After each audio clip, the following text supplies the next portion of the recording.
Quand 164 000 sites marchands actifs se partagent le marché e-commerce français, leur défi numéro un devient forcément la différenciation. Et comme évidemment, le prix conserve un rôle important, mais il n'est pas possible de baser toute sa stratégie sur le prix, ou alors on s'engage dans une spirale déflationniste dangereuse. Les e-commerçants français sont de plus en plus obligés d'examiner d'autres approches, et on est là aujourd'hui pour examiner l'approche de l'émotion, celle qui est déclenchée par le design, par les services, par la personnalisation, par toutes sortes de tactiques. Et contrairement à l'adage que vous avez sûrement en tête, quand c'est beau, il n'y a plus de transfo, eh bien, la démarche n'est pas du tout antinomique d'efficacité et de performance, bien au contraire, et on va le voir avec des exemples maintenant. Alors, pour commencer, il nous a semblé utile de remonter jusque dans le cerveau du consommateur pour comprendre les mécanismes de l'émotion et voir comment les neurosciences peuvent s'appliquer au marketing pour déclencher l'engagement, bien sûr, et des actes d'achat. Et pour cela, je laisse la parole à Jane Layton, directrice de Nielsen Neuro. Jane, you can either sit or stand up, and they'll be in English if you want your headphones. Okay, thank you very much for the introduction. I can't pretend that I know what you said. Or you have headphones for the rest of the discussion. Okay, perfect. So my name's Jane Layton. I'm working at Nielsen Consumer Neuroscience, based in London. Many of you probably have heard of Nielsen. You're probably quite aware of Nielsen, but you may not be aware of the consumer neuroscience part of Nielsen. And you're probably not aware that we are one of the biggest consumer neuroscience companies in the world. So we have labs and we have people based all around the world, and we work with some of the biggest clients globally. And I guess the biggest question that people usually ask us is, why bother with neuroscience? So why not just stick to more traditional techniques to evaluate how consumers feel or what consumers think? So the best way to demonstrate that is to get you all to play a little game. So don't worry, it's not too hard, it's very simple, and you can do it in French. So this is the only bit of my presentation that's in French, and it's the bit that you do. So very, very simple. All I want you to do is call out the color of what you see on the screen. Okay? Green. Nice and loud. In French.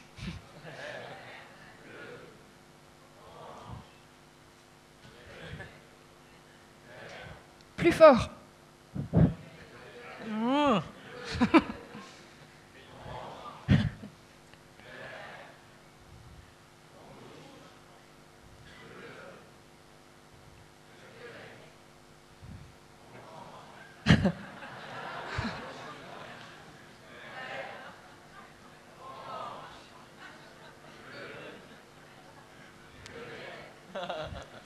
Okay, I'm glad that I caught a few of you out. It always helps when people get caught out. So you probably found that things got a little bit more difficult when the words started to appear. So it should be quite a simple task. We're all able to shout out colours, and we all know colours, and we have done since the age of 2. But something interfered with our ability to do that task. And it's something in our subconscious, something that we're not necessarily aware of, and something that we can't control, and it influences our ability to do that task. So now you're all really good at identifying colours. I've got another test for you. These two squares here, are they the same colour or different colours? Who thinks they're the same? Not that many. Who thinks they're different? The vast majority. Okay, so they do look definitely different. They look different to all of us. But you've probably guessed by now that I'm trying to trick you, and they are actually the same. So when I cover up the surrounding area, you see that actually they are the same colour. So I promise you I haven't done any weird magician trickery. You can come and check my slides later if you don't believe me. They are the same color. And once again, our subconscious mind, it made assumptions and it made shortcuts. And sometimes it causes us to do things or see things differently. And this subconscious part of the brain is really powerful. It influences our everyday decisions and we can't ignore it. It's also very difficult to suppress the subconscious. So even though you now all know that they're completely the same color, you cannot help but see them as different colors. That's how powerful the subconscious is. And that's why we need to understand what's going on in this subconscious brain when we understand our consumers. So we used to think that you could understand everything you needed to know about the consumer if you took your market data, gathered through sales data, the kind of stuff that Nielsen provides, along with consumer data captured through traditional questionnaires, focus groups, etc. But that all rests on a big assumption that people are able to access and articulate their thoughts and feelings. And actually, people are really bad at accessing their thoughts and feelings, and especially bad at articulating their thoughts and feelings. So we prefer to avoid that if possible, and just directly measure from the brain how people feel and what they think without relying just on what they say. So when it comes to decision making, in the past we used to think that everything was very rational and everything was very logical, and conscious facts are what we use to make decisions. But I think everyone in this room is probably aware that that's quite an outdated view on decision making. And more people are aware of how important emotions or non-conscious values are in our decision making. So they really do influence the choices that we make.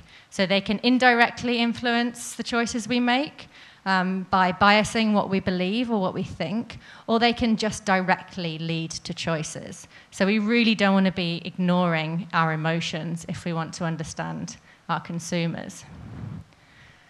So one nice way of thinking about this is written about in a book by Daniel Kahneman called Thinking Fast and Slow. And he discusses two systems. System one is very quick, it's very automatic, it's very intuitive, it's very emotional. On the other side, system two is much slower, it's much more rational, much more logical. So to give you an example of your system one in action, if you take a look at this lady, very quickly, very easily, you know exactly how she feels. You know she's not happy with you, and she's probably going to start shouting at you very soon. And you didn't have to think about that very much. System one just did that really, really quickly with very little mental effort. On the other hand, if I was to pick on somebody in the audience and ask them to calculate this sum, don't worry, I won't, they would really have to think about it. So chances are their heart rate would increase, their pupils would dilate, and they would probably start to sweat, even more than they might be already, because they'd be using system two, and that's quite difficult. That's quite a lot of effort that we have to use to engage system two. So next little test for you. Does anyone know the answer to this question? Any guesses?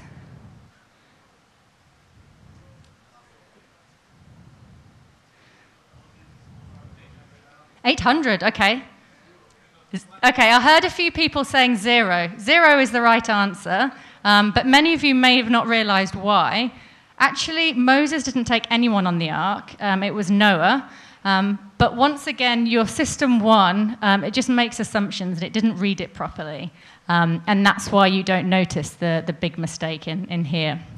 So we prefer not to use system two if we can, because it takes lots and lots of energy in our brain. So we stick to system one lots of the time. So that's when we're walking down the high street, when we're online, when we're watching TV. We're in system one zone a lot more than we perhaps want to admit. So these are both important systems, system one and system two. But when you use traditional research, so asking people questions or gathering them around for a focus group, you really only access the slow brain, the rational, considered brain, and you really struggle to access any kind of non-conscious or emotional processing. And that's really when neuroscience comes in, because that enables us to access both fast-thinking and slow-thinking brain. So that's really what we do at Nielsen Consumer Neuroscience.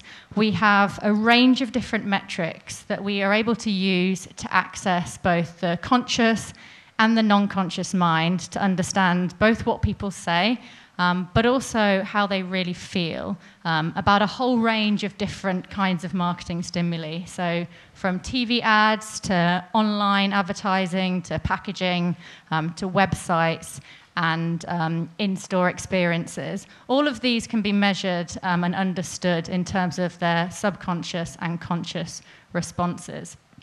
So today I'm just going to talk to you a little bit about the application in understanding websites.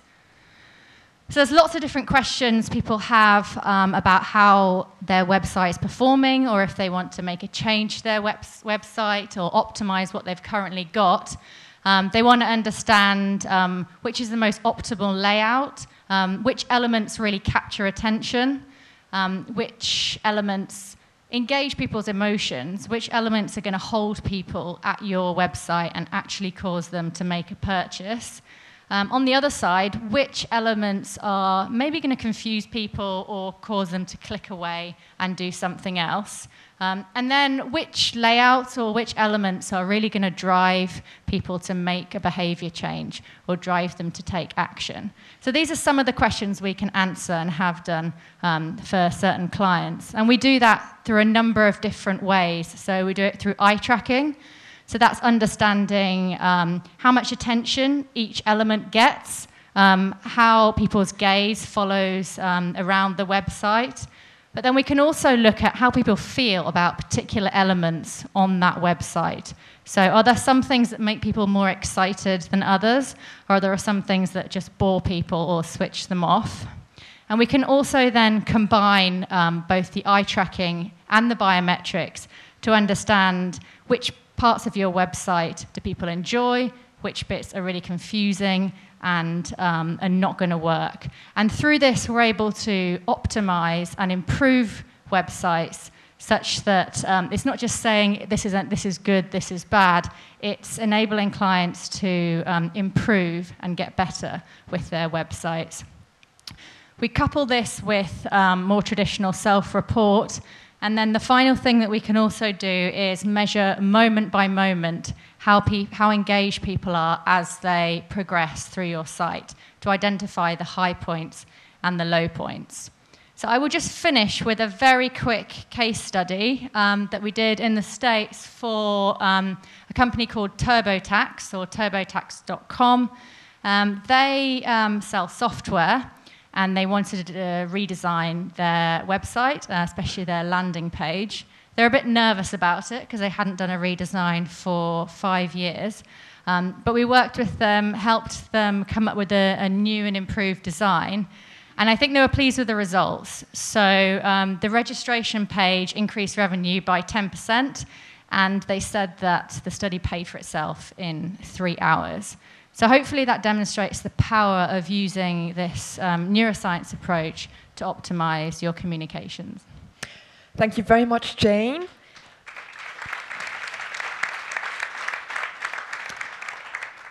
Alors, pour appliquer ça au commerce, Jane, if you want to follow the discussion, headphones are coming to you. Alors, pour appliquer ça au commerce, repartons peut-être de la base qui est le magasin. Guillaume Gauzet, comment est-ce qu'on crée de l'émotion dans les magasins ? Alors, juste pour ceux qui ne connaissent pas, en préambule de 2 secondes, Sagazé Partners, on est une agence de design global, c'est-à-dire qu'on aide nos clients à définir un point de vue et surtout à le traduire sur tous les supports de la marque, que ce soit d'identité, logo, mais aussi sur tous les lieux, bureaux, retail, et bien entendu aussi dans les supports plus immatériels. En revanche, du coup, l'émotion, on la connaît bien, puisqu'on est un peu des surexcitateurs, ou je ne sais pas comment on pourrait dire, mais du cerveau droit, c'est-à-dire celui qui est sur l'émotion, l'expérience, et d'autant plus depuis l'arrivée du digital, puisqu'on voit bien que pour attirer déjà les consommateurs en magasin, ah oui, c'est bien. Merci.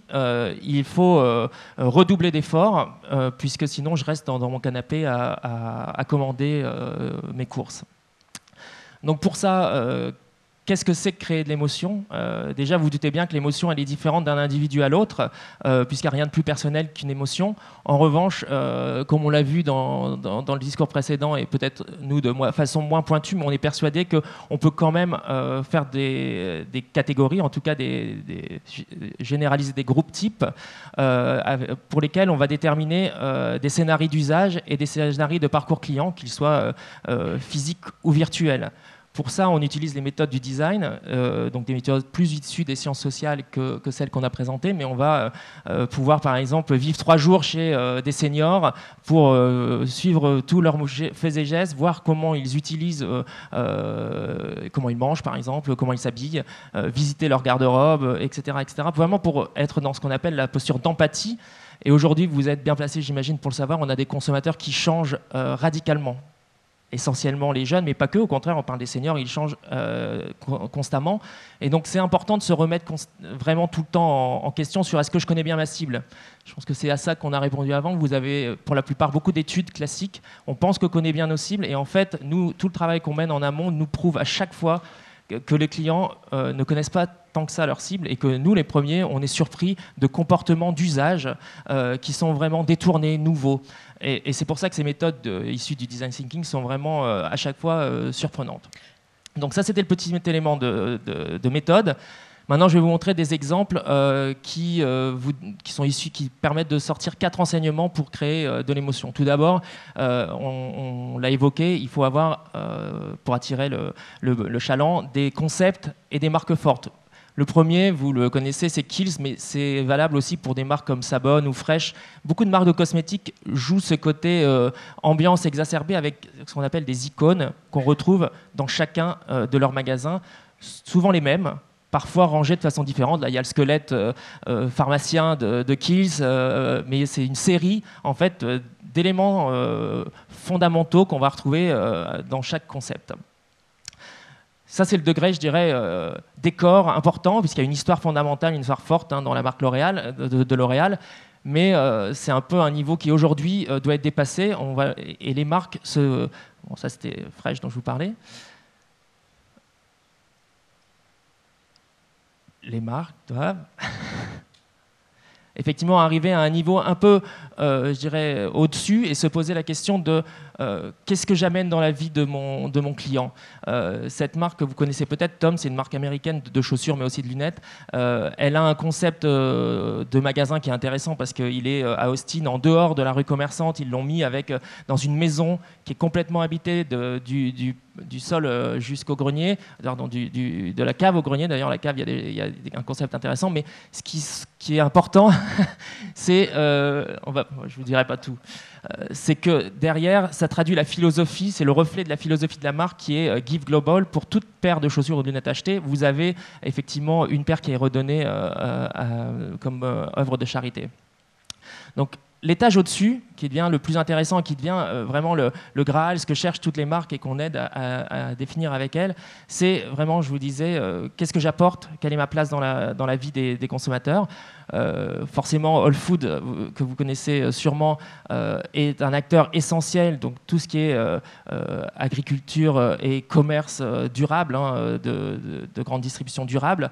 Aujourd'hui, ce qui est un plus intéressant que le concept de magasin où vraiment on montre notre engagement sur les producteurs locaux, c'est qu'ils se sont diversifiés. Aujourd'hui, ils ont lancé une extension de marque qui s'appelle All Journey et ils vous proposent les voyages qui correspondent à cette philosophie qu'on a dans le magasin. Donc on vous propose d'aller vivre une semaine en agroturismo et découvrir les produits. Donc c'est à ce moment-là qu'on s'étend pour avoir une marque qui est bien plus que juste un simple distributeur. Et c'est cette réflexion de comment je passe d'un distributeur à une vraie marque qui a du sens qu'on essaie d'appliquer aujourd'hui de façon transverse à nos clients.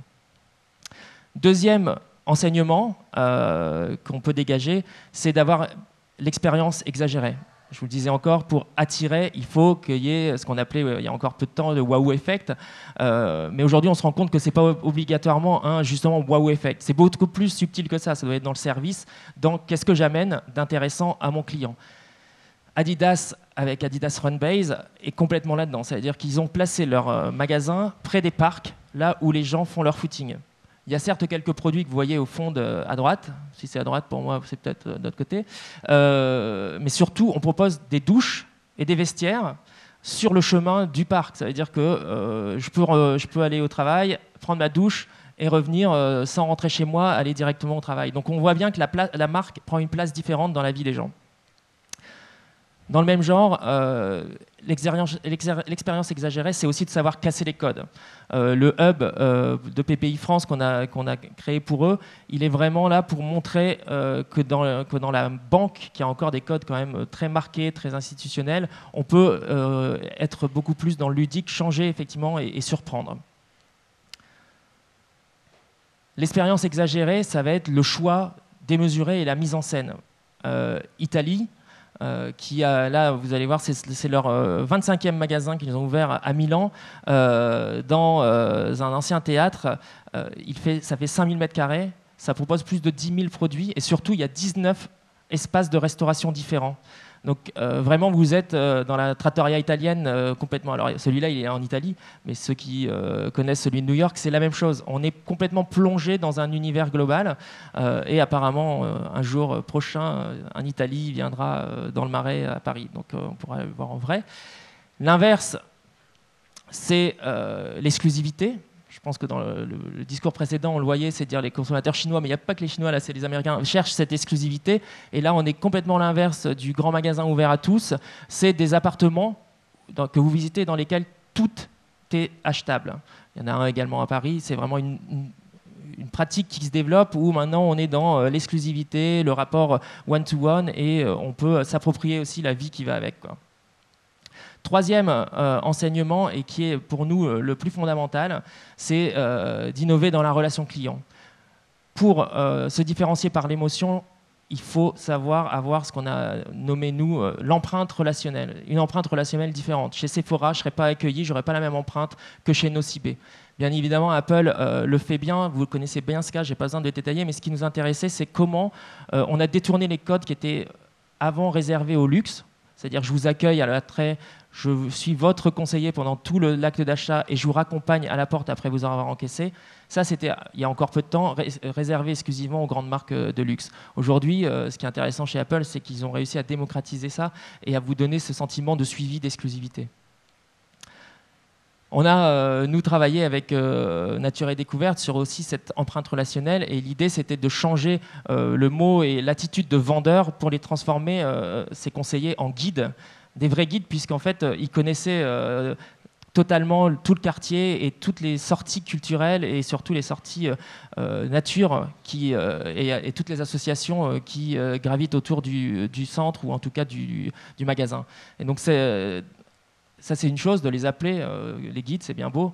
Mais après, une fois qu'on leur donne les outils pour être formés, pour vraiment être compétents sur toutes ces activités, et puis on a magnifié au milieu du magasin la table des guides, où il y avait la sélection des produits recommandés par les guides, plus un engagement, des petits témoignages sur les produits qu'ils trouvaient, eux, les plus appropriés pour ce type d'activité. Guillaume, il va falloir arriver à une conclusion. Alors, je vais passer ces exemples parce qu'ils sont sympas. Celui-là, vraiment pas mal pour vous, parce qu'Asos, au-delà d'être un pure player aujourd'hui, par exemple, a su innover dans la relation en créant ces cabines. On en a très peu, mais qui montrent qu'on peut être justement très on-off. Je vais aller très vite sur le quatrième point, parce qu'il est essentiel, si on y arrive. C'est le commerce de précision. C'est-à-dire qu'on ne peut plus donner la même chose à tout le monde. Aujourd'hui, notre clientèle est beaucoup plus exigeante. Elle veut qu'on la considère de façon unique. Vous le voyez ici, c'est une marque qui va créer une deuxième marque pour une cible plus jeune, avec Lacoste Red, qui va avoir des modèles spécifiques, mais aussi un format spécifique. Le commerce de précision, c'est aussi de savoir avoir des formats différents en fonction des moments de rencontre du client. Nous, on a là lancé il y a très peu de temps à Vienne le premier Nespresso Café, mais qui vient s'inscrire dans une chaîne de formats de Nespresso. Ils ont un format pour recruter, un format pour fidéliser, un format pour l'achat rapide, c'est le cube que vous connaissez peut-être au BHV. Ils ont un format retail, travel retail, que vous voyez dans les aéroports quand je suis dans les flux et que je dois aller rapidement. C'est cette stratégie retail de précision qui inclut bien évidemment le digital, puisqu'on donne un rôle fondamental chez Nespresso au digital. Mais toutes les marques aujourd'hui doivent réfléchir ce parcours global. Hop. Très bien, merci beaucoup Guillaume. Je crois qu'on va dommage, passer maintenant à l'e-commerce qui est quand même le sujet du jour.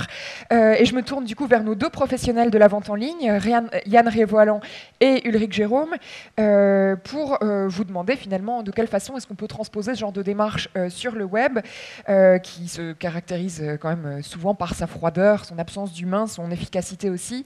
Peut-être Yann, pour commencer, concrètement, comment est-ce qu'on met de l'émotion sur un site marchand, où est-ce qu'on la met et de quelle manière? Tu as parfaitement raison quand tu dis qu'un site c'est froid. Fondamentalement, un écran c'est chiant, c'est quand même un truc tout plat qui dégage aucune chaleur. Et pareil, un smartphone.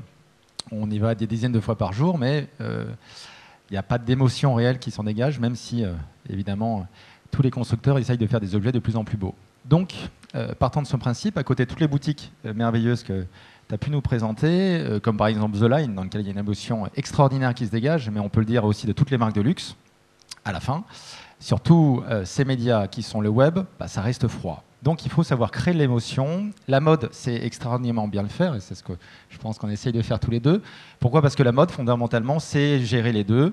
De l'émotion à travers ce qu'on a envie de faire quand on veut acheter un produit. Quand on achète un jean, c'est fondamentalement pour avoir des belles fesses, donc pour créer une émotion qui va être forte aussi derrière.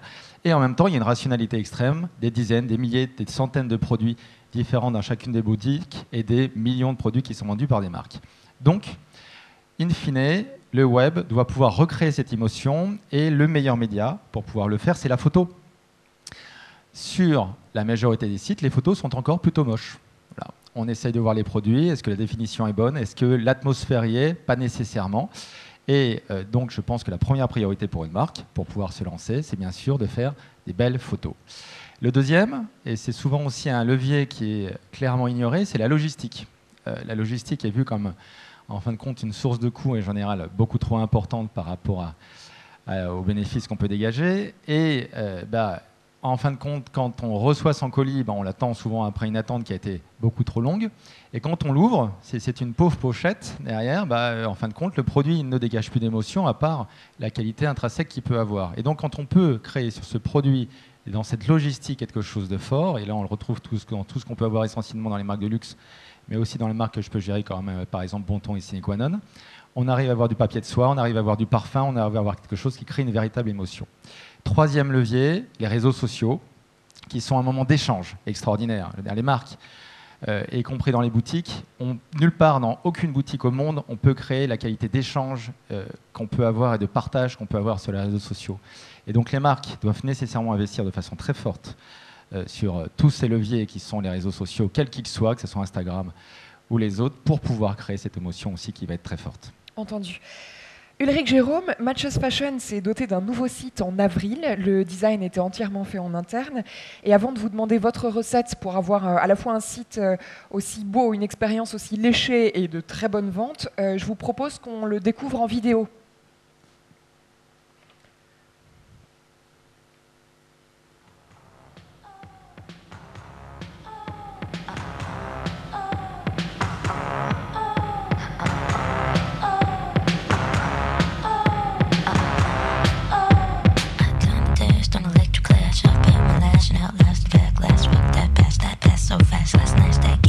From the ass. Some call me trash, some call me nasty, call me crash, but you can't match me. I'm smash on beat like a bad ass, staring at my ass and my beard and my mustache.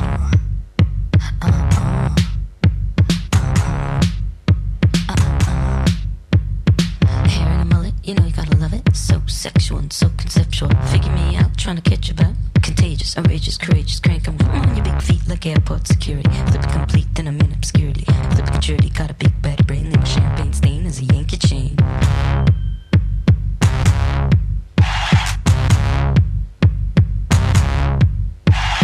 Serpentine, serpentine, never straight line, serpentine, serpentine, serpentine, never straight line, serpentine.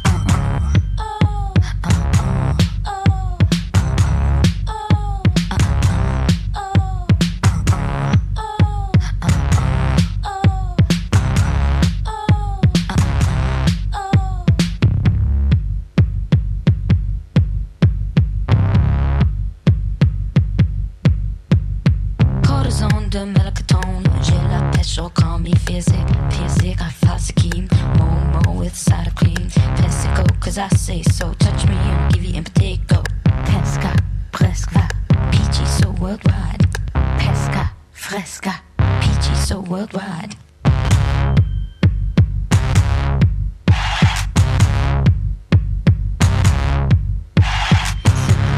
Serpentine, never straight line, serpentine, serpentine, serpentine, never straight line, serpentine.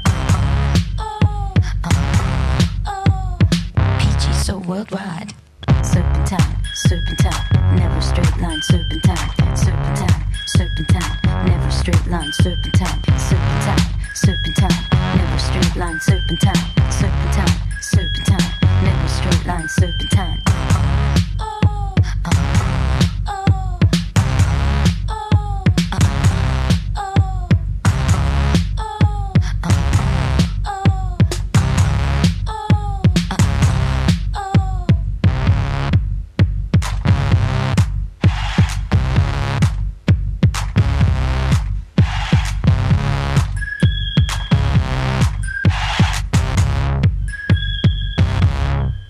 Alors Ulrich, dans cette vidéo, on aperçoit bien combien vous avez imbriqué la partie contenu avec la partie marchande. Expliquez-nous votre recette pour créer de l'émotion au service des ventes.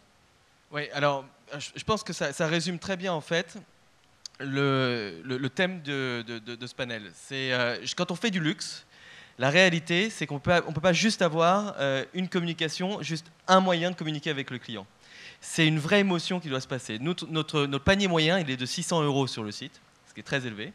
On travaille avec plus de 400 marques dans le luxe, des marques qui sont extrêmement protectrices de leur distribution. C'est pour ça qu'il y a très peu d'acteurs dans le luxe. Et donc, la façon dont on le fait, et c'est pour ça que je vais le dire juste qu'une fois, mais e-commerce, c'est même un mot qu'on n'utilise plus. Omnichannel, on l'utilise même plus du tout non plus. Parce que la réalité, c'est la connexion et les différents touchpoints que l'on a avec le consommateur qui fait que ça fonctionne. Alors, bien évidemment qu'il faut une présence online. Donc ça, c'est bien évidemment avec le site internet et toute la partie mobile, parce qu'on l'a vu aujourd'hui, c'est 45% de notre trafic provient du mobile, et plus d'un tiers maintenant de nos commandes viennent directement du mobile. Et c'est bien évidemment la plus forte croissance. Ensuite, c'est pas simplement ça, c'est qu'est-ce que vous faites pour animer ce cœur du client.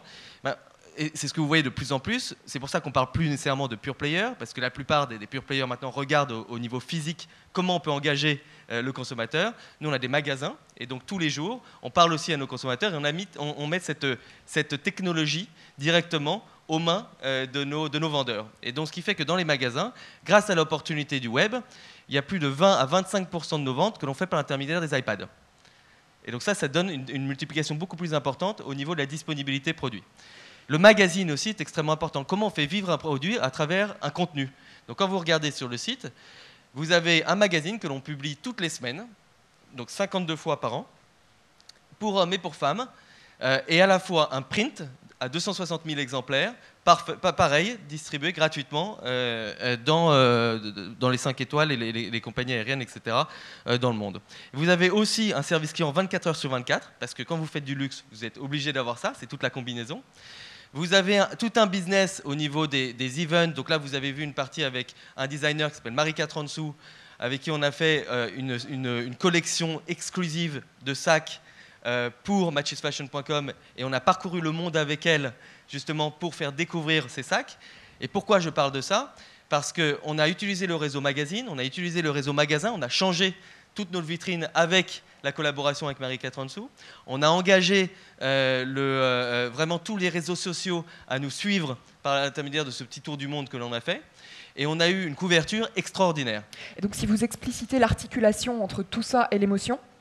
Eh ben, en fait, pour nous, c'est la façon dont on fait du commerce. Et c'est ce centre névralgique qui fait qu'on peut faire aujourd'hui que du luxe, que par l'intermédiaire de tous ces touchpoints. Et ce qui est exceptionnel, c'est que c'est un marché, le luxe, où finalement, j'en parle souvent avec Marc, on en parle très très peu sur Internet, parce qu'il est très protégé. C'est un marché qui fait 223 milliards d'euros. Aussi parce qu'il est très en retard. Il est très en retard pour les raisons, oui, parce qu'il est protégé à la base. Et donc c'est 223 milliards en 2014, donc c'est vraiment un marché qui est important. Et la pénétration Internet est que de 5,5%. Donc à la base, je viens d'un monde où les pénétrations Internet sont beaucoup plus importantes dans l'électronique grand public, etc. Là, on est sur un marché où on est obligé d'agir très très vite parce que le consommateur est déjà là. Et on le voit très bien. Nous, on a développé un site qui est responsive avec 4 breakpoints, à la fois sur grand écran, desktop, tablette et mobile, parce que la réalité, c'est qu'on doit aller dans le détail du produit. Et quand on montre un produit sur le site, les vidéos, tout est fait en interne. Tout ce que vous avez vu ici est fait totalement en interne. Et on se doit de tout lécher de façon extrêmement importante. Et c'est la seule façon aujourd'hui dont on anime le cœur des clients. Il faut savoir que nous, sur le site, le temps moyen des clients, c'est 12 minutes. C'est énorme. Pourquoi ? Parce qu'on a une équipe éditoriale qui fait vivre les produits à l'intérieur du contenu. C'est-à-dire que quand vous allez sur un article publié par notre équipe contenu, on ne se décorrèle jamais du produit. C'est-à-dire que vous voyez un produit à l'intérieur et vous ne sortez jamais de l'histoire pour aller sur la fiche produit.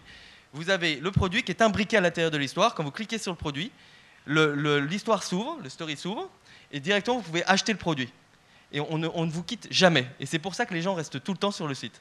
Et 12 minutes, je pense que c'est très rare de voir ça, mais c'est parce que justement on joue avec cette émotion-là. Alors Yann et Ulrich, finalement tous les deux, vous êtes sur le secteur mode et luxe, mais cette démarche de créer de l'émotion, est-ce que c'est quelque chose qui pourrait fonctionner aussi sur d'autres segments de l'e-commerce que la mode et le luxe? Alors c'est vraiment quelque chose qui est très lié à la marque, et quand on vend des cannes à pêche, je dis ça au hasard, c'est même pas la peine.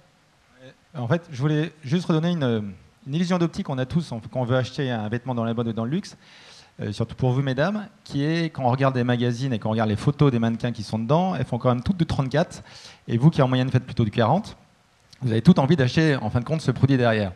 Donc ce phénomène d'illusion d'optique et donc de l'émotion qui sont créés en voyant des produits qui sont parfois importables, il est majeur, et donc il est inhérent fondamentalement au secteur de la mode qui sait toujours créer cette émotion très forte qui crée le désir qui va avec.